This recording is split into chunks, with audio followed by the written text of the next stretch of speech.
Excellence, Monsieur le Gouverneur du littoral, Mesdames, Messieurs, bienvenue à la cérémonie de dédicace de l'ouvrage autobiographique du Dr Ernestine Pouet-Bell, intitulé « Le parcours inspirant d'une pionnière de la fécondation in vitro en Afrique centrale ».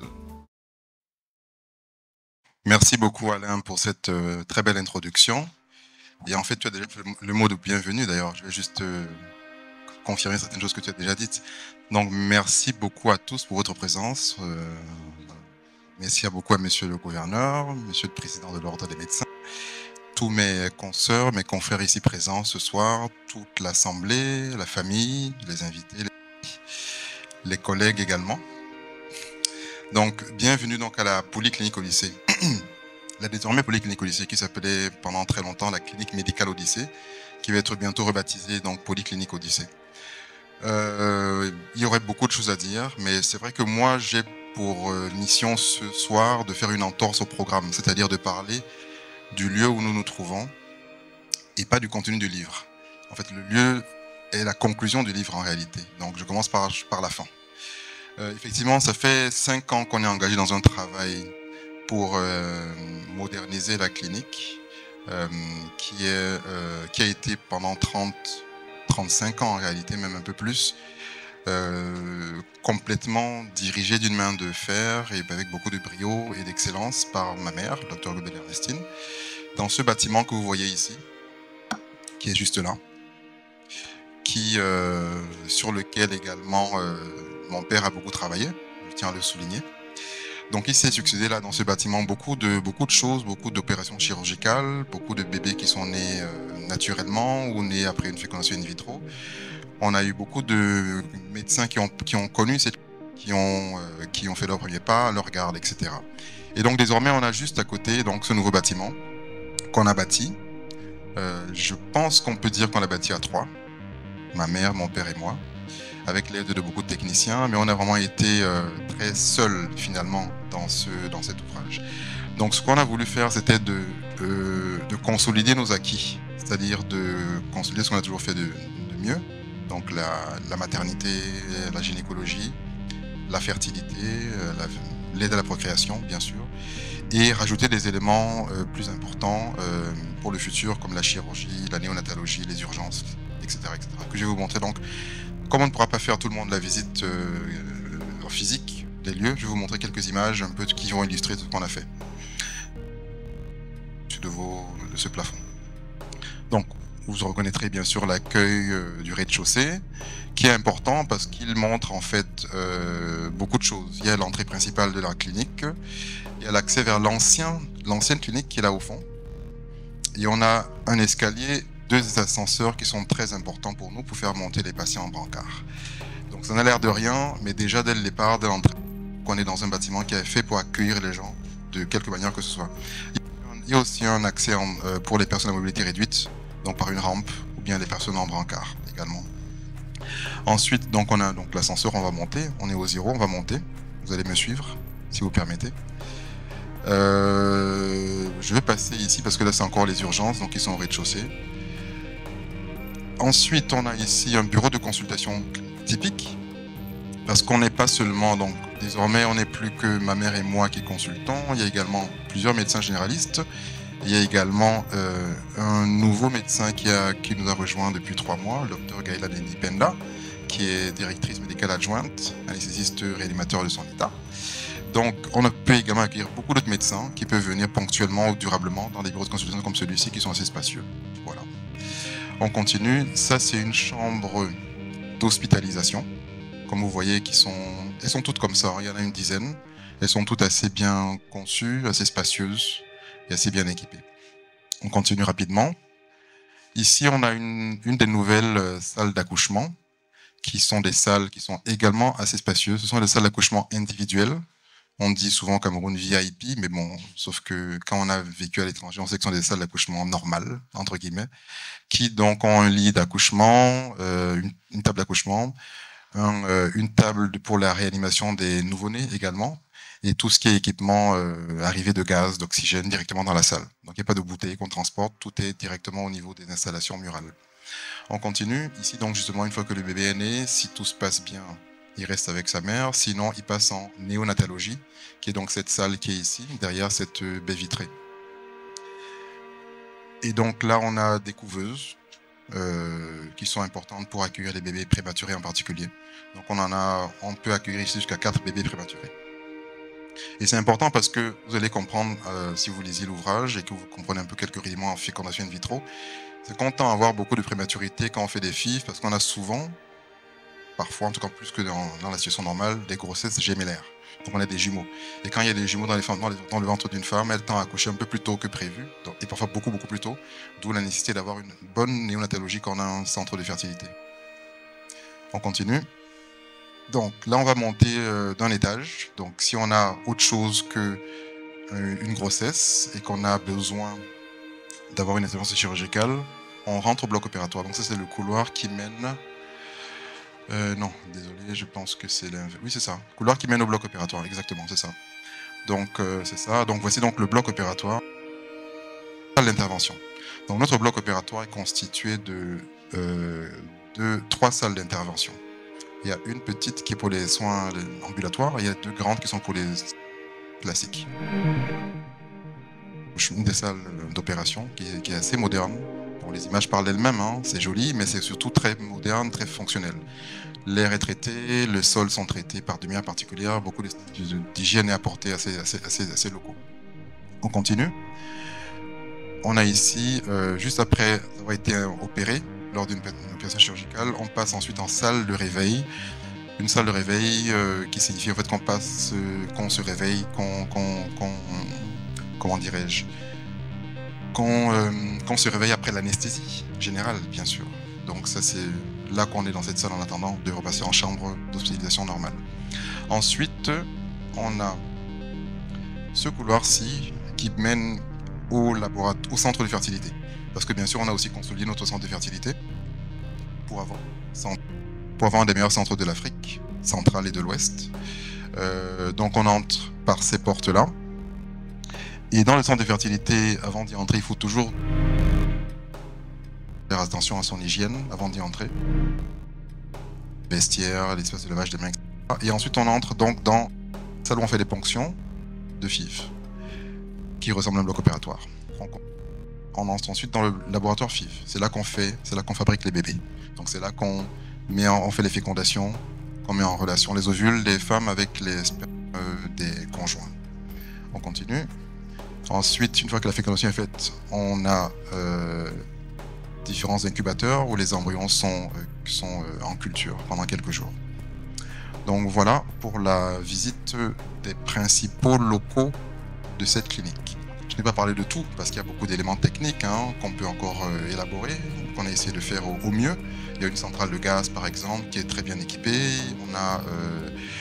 On a également une salle de conférence dans laquelle vous vous trouvez, qui sert d'ouverture vers le monde, d'ouverture vers les autres personnes pour faire des formations. D'ailleurs, je tiens à signaler pour les médecins qui sont dans la salle qu'il y a une formation demain ici qui se tiendra. Donc si vous êtes intéressé, vous pouvez vous faire signe et vous serez inscrit pour la formation. Donc voilà ce que je pourrais vous dire pour la présentation de la nouvelle polyclinique qui donc achève, comme j'ai dit, le parcours de cet ouvrage qui a été très, très important à écrire. Merci beaucoup pour votre attention. Merci beaucoup, Dr Godbel Béa, pour cette brillante présentation. Je pense combat du Dr Ernestine Godbel pour cette cause noble ayant donné naissance du premier bébé par fécondation in vitro le 14 avril 1998. 27 ans après, l'auteur a tenu à partager avec le monde scientifique et littéraire le bonheur de l'espoir inédit et historique d'avoir fait vivre au Cameroun et toute l'Afrique centrale le succès des bébés nés par FIV dans des fécondations in vitro. C'est d'ailleurs la raison d'être de ce qui nous réunit ici et qu'on pourrait appeler le premier bébé littéraire du docteur Ernestine Godbel, parcours inspirant d'une pionnière de la fécondation in vitro en Afrique centrale. Est-ce qu'on peut l'ovationner, s'il vous plaît?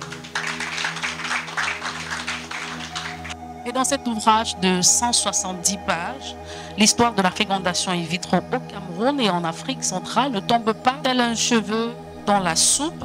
Elle occupe certes une place de prédilection sur la question de l'infertilité en Afrique et la présentation des solutions d'espoir aux couples qu'offrent les prouesses de ce savoir-faire médical.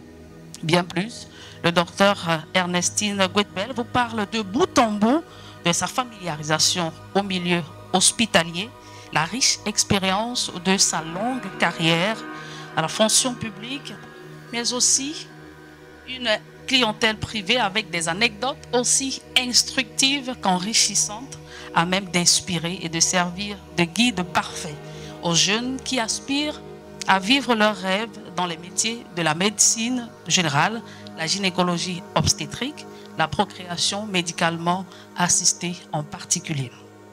En lisant l'ouvrage, le parcours inspirant d'une pionnière de la fécondation in vitro en Afrique centrale, c'est aussi découvrir le parcours d'une enfant, d'une modèle d'élève passionnée de médecine depuis le collège évangélique de Libamba dans la Sénégal-Maritime. L'abnégation et la détermination d'une étudiante privée sans explication, merci monsieur le gouverneur, Libamba dans le département d'Union Ikele, région du Centre, merci. D'une bourse pour aller étudier en France et surtout la douloureuse épreuve de vivre la disparition de son père, le pasteur Bel Luc, dont elle n'a pu assister aux obsèques. Cet événement a marqué à vie le docteur Ernestine Gwetbel, tout comme son engagement dans le combat contre l'autisme pour avoir vécu les souffrances de son neveu Luc Olivier. En parcourant cet ouvrage, le lecteur découvrira non seulement le savoir-faire d'une gynécologue obstétricienne de renommée internationale, mais aussi la simplicité d'une sœur, une femme, une épouse, une mère, une patronne, une leader associative qui pour les générations présentes et futures. Et en lisant personnellement cet ouvrage, deux faits collants, textes qui est le nôtre, ont retenu mon attention. Et je trouve cela digne d'un intérêt social pour le Cameroun, l'Afrique et l'humanité. D'abord, je voudrais citer au chapitre des témoignages cette relation de 60 ans entre le docteur Ernestine Gwetbel, d'origine Bassa, et Dame Kwame Ponou Jacqueline, d'origine Bamileke. J'y ai découvert un modèle de fraternité qui doit servir d'exemple aux centaines de communautés de notre pays aujourd'hui confrontées au piège des discours de haine et des actes de tribalisme. L'auteur nous montre comment, à travers deux enfants venus d'horizons divers, un pont d'amour s'est construit entre deux familles et se perpétue depuis leur rencontre en 1965 au collège évangélique de Libamba dans l'Union Ikele, région du Centre. Et voilà le modèle de collaboration décomplexée de tout préjugé dont le Cameroun en a grand besoin.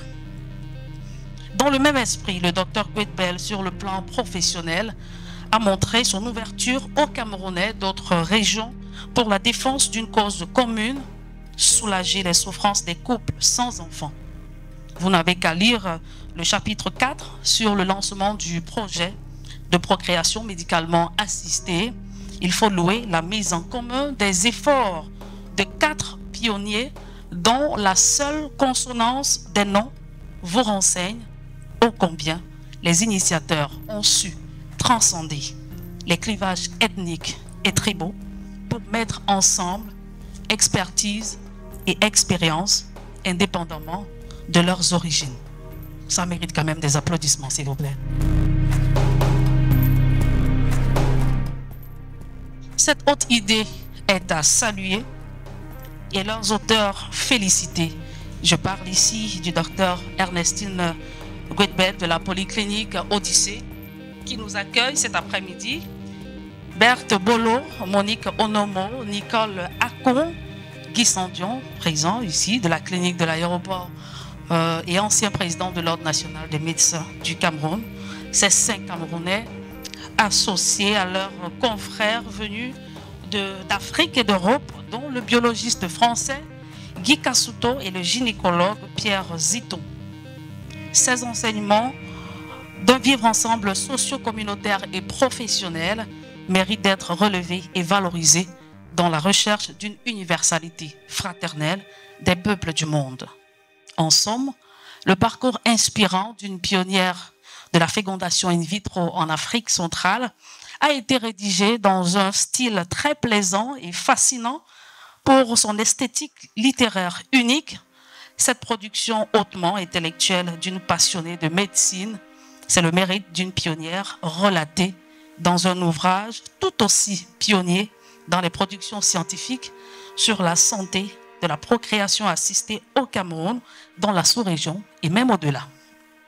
L'ouvrage retrace et fait vivre en 8 chapitres au lecteur la trajectoire du docteur Guedbel, de son enfance, sa jeunesse, son départ en France, son retour au Cameroun, la présentation de l'exercice médical dans le secteur libéral, les exploits de l'assistance médicale assistée, sa vie associative, ses engagements politiques et sociaux. Un ouvrage de 170 pages avec une préface du professeur René Friedman, le père médical du premier bébé né par fécondation in vitro en France. Merci, mesdames et messieurs. Par leur culture, la culture du travail, la culture de l'amour, l'amitié, sans distinction de race ni de tribu, comme vous avez entendu tout à l'heure. Ma famille à moi aussi m'a beaucoup soutenu pour tout ce que j'ai pu réaliser. Mon fils l'a dit tout à l'heure. Je ne vais pas être beaucoup plus long. Je veux juste vous dire merci. Merci encore. Avant de passer la parole à Monsieur le Gouverneur, nous allons écouter le mot de circonstance du président de l'Ordre national des médecins du Cameroun, collègue au docteur Guedbel, qui, je pense, a un mot à dire aussi sur ce parcours et sur cette belle production littéraire.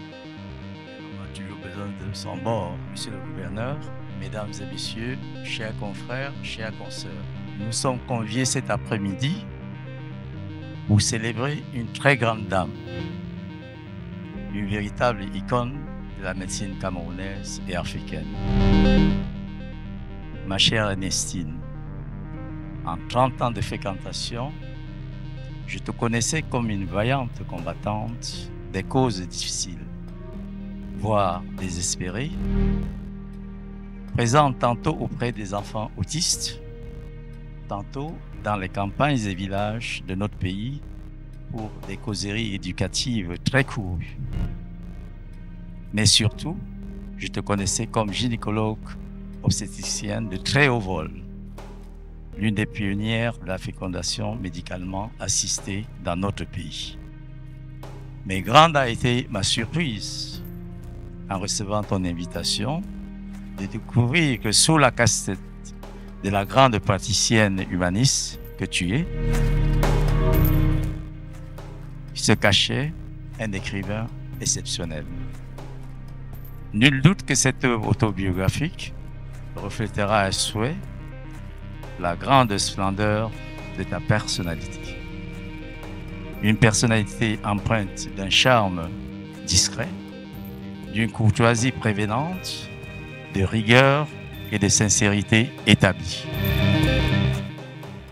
Ma chère amie, devrais-je considérer ce bel ouvrage comme ton chant de cygne ou alors un début d'une nouvelle carrière? En tout cas, toute la communauté médicale nationale est fière de toi pour la contribution fort appréciée à l'avènement d'une médecine de qualité dans notre pays. Bon vent pour ce nouveau challenge. Je vous remercie. Monsieur le préfet du département du Vouri, honorables invités à vos rangs en titre et grade, il m'est particulièrement agréable de me retrouver cette fin d'après-midi à la Polyclinique Odyssée pour prendre part à cette cérémonie de dédicace de l'ouvrage intitulé « Le parcours inspirant d'une pionnière de la fécondation in vitro en Afrique centrale ». C'est le colonel médecin Koki Godefroy, médecin-chef de l'hôpital militaire de région numéro 2 à Douala. Quand on a beaucoup de frères et sœurs, c'est assez difficile de savoir s'intéresser à ceux qui n'en ont pas. Alors, qu'est-ce qui pourrait inspirer la mère? J'ai bien envie d'avoir cet épisode-là. Merci beaucoup. Une mère infirmière sage-femme. Donc je suivais ma mère tout le temps. Quand j'étais petite, j'allais à l'hôpital. Et puis, j'ai assisté à 7 ans à un accouchement. Ma mère a accouché une femme. J'étais là, en regardant cela. Je me suis dit, c'est juste incroyable. Voilà ce que je vais faire. Donc, quand je n'ai pas eu la bourse, à 18 ans, j'étais parmi les meilleurs élèves. J'ai eu mon bac série, enfin, avec mention bien. À l'époque, on donnait les bourses à tous les médecins, à tous les étudiants qui avaient ce niveau-là pour faire des études, soit au Cameroun, soit à l'étranger. Moi, mes parents avaient postulé que j'aille à l'étranger faire médecine. Mon nom était sorti sur la liste, mais quand les listes finales sont sorties, il n'y avait plus mon nom. Donc ça m'a vraiment brûlé le cœur. J'ai dit, ok, je vais quand même faire cette médecine. Et la famille s'est cotisé de l'argent, mes frères, mon grand frère Jean-Marc qui est dans la salle était déjà en France. Et tout ça a aidé, ils m'ont aidé, je suis parti, j'ai habité avec mon frère pendant 3 ans. Donc ça a continué, j'ai continué à travailler. Alors quand j'étais donc au collège, j'avais une bourse missionnaire. C'est-à-dire quand les élèves travaillaient dans les hôpitaux ou dans les activités missionnaires, on les payait à la fin du mois. Donc moi, j'ai travaillé 2 mois de suite et on me payait. Et ce qu'on me payait allait directement au collège de Libamba pour soutenir ma pension scolaire. Donc avec tout ça, je ne pouvais pas ne pas être médecin. Merci. La question qu'a posée le professeur Koki, notre tonton, il ne sait pas, on lui expliquera tout à l'heure pourquoi il est notre homme. Voilà. Alors, il y a que des gens qui n'ont pas connu ma soeur enfant qui sont étonnés qu'elle soit médecin. Et moi, à la pédagogie de la famille, je leur ai su que ma soeur ferait autre chose que la médecine. Vous savez, notre mère était sage-femme. Donc, elle pouvait être réveillée à 2 h du matin, à minuit. On vient la chercher, telle est en train d'accoucher, telle a ceci. Nous étions à 2 km de l'hôpital de Sakwaïti où ma mère travaillait. Mais les gens préféraient s'arrêter chez nous pour que ma mère ait une intervention. Et qui accompagnait ma mère en pleine nuit. Voilà. Moi, j'étais toute petite, peut-être à l'école primaire, mais j'ai toujours vu pendant les vacances ma soeur tenant la lampe, mon autre frère la machette, et ma mère a sa marmite stérilisée dans un sac, et ils vont. Tu sais pas à quelle heure ils vont revenir. Ils peuvent venir à 2 h du matin, à 5 h du matin. Et à 8 h, ma mère et ma soeur sont prêtes pour partir à l'hôpital de Sakwaïti. J'ai jamais vu ma soeur laver les assiettes. J'ai jamais vu ma soeur balayer.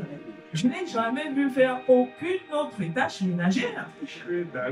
Non, je n'ai jamais vu. Quand tu avais la flemme que non, on allait récolter les arachides, qu'elle venait le soir manger. On allait récolter le maïs avec les femmes que ma mère payait. Les parents payaient des mamans au village pour aider, pour leur faire des champs. Ma mère n'allait pas au champ, ma soeur n'allait pas au champ. Et quand elle rentrait le soir, ma soeur bondissait à la cuisine. Qu'est-ce qu'on a fait? Elle mangeait. Et si tu avais la plaie, donc forcément, on ramenait les plaies de la bourse pour les faire récolter et tout. Ah, elle ramène la trousse de maman, elle te bombarde d'alcool et tout. Quoi? Ça fait pas mal. Du coup, moi, quand ma soeur est partie du Cameroun, moi, j'étais, à force de la regarder, j'étais championne pour faire les plaies, pour faire des pansements et tout. Parce que je l'ai vu faire que ça. Et nous répéter. Voilà. Rien, tu sais pas encore lire l'alphabet, mets-toi au coin de la table. Voilà. Tu peux pas manger, tu respires, tu fais une bonne geste comme tout le monde. Donc, tu es déjà programmé pour les répétitions. C'est tout ce que je l'ai vu faire. Voilà. Donc, c'est pour ça que vous devez savoir que elle n'a pas fait autre chose depuis cet âge qu'elle vous a dit. Elle n'a jamais balayé une maison. Elle n'a jamais avec jamais.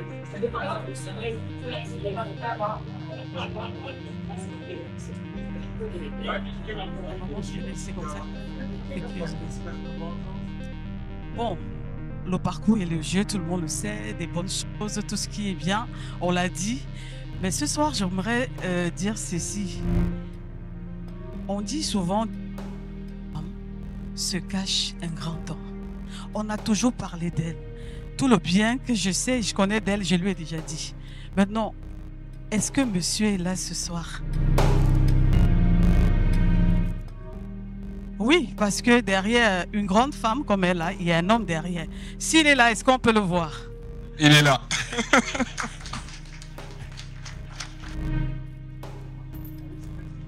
Ok, ben on vous attend ici et puis c'est l'occasion de dire quelque chose de complémentaire. Je vous laisse finir d'abord. Alors, papa, oui? Je suis venue parce que elle, là, c'est notre maman à nous tous. Mais vous, on ne vous a jamais vu. Et les femmes reconnaissantes comme nous, du travail magnifique que les hommes font derrière, pour qu'elles soient toujours aussi rayonnantes comme elle est là aujourd'hui, c'est parce que vous avez fait un bon travail. Applaudissez pour papa. J'ai des encouragements pour vous. Si on l'a vu, si il y a des couples qui se sont formés, parce qu'il y a des couples qui se séparent parce qu'il n'y a pas d'enfants. Grâce à elle, aujourd'hui, il y a beaucoup de couples qui sont heureux. C'est parce que vous avez fait le travail. Ça mérite encore des applaudissements. Alors, papa, depuis longtemps que je suis née, ma mère m'a parlé d'elle. Je l'ai vue, je ne vous avais pas vu. Donc aujourd'hui, j'ai voulu vous dire merci pour tout ça. Et aussi ceci, continuez à le faire. Continuez à la maintenir toujours aussi joyeuse et heureuse et toute belle comme elle est, pour qu'elle continue à faire des merveilles pour les couples. Bon, et aussi pour les enfants, j'ai vu un de ces enfants là-bas. Alors, sachez que vous avez une merveille entre les mains et que tout le monde aimerait la voir comme maman, en vrai. Mais continuez à la garder, à la préserver, à lui faire des cadeaux, des bisous, plein de belles choses pour qu'elle reste toujours aussi rayonnante. Merci beaucoup. Écoutez, merci beaucoup pour ça. Je vais faire un petit câlin. Ah oui? Ben écoutez, vous avez dit de bien sur elle, c'est très vrai. Alors, je vais dire une chose simplement pour compléter, c'est que toutes les femmes qui sont ici aujourd'hui et celles qui ne sont pas ici doivent savoir qu'on peut être femme, une grande professionnelle, reconnue dans son métier et être une femme. Elle est un grand médecin, mais elle est une femme comme toutes les femmes. Donc elle a ce côté humain qui est là. Donc les hommes n'ont pas à craindre d'avoir des grandes femmes, parce qu'on peut être grande femme. On peut être une grande femme et rester une femme. Voilà. Donc, merci beaucoup pour ce que vous faites pour les jeunes médecins et le travail également avec votre fils est juste génial. Donc, merci pour l'invitation et merci d'être cet exemple. Et d'ailleurs, demain, tous les médecins seront ici pour une première journée de formation. Merci.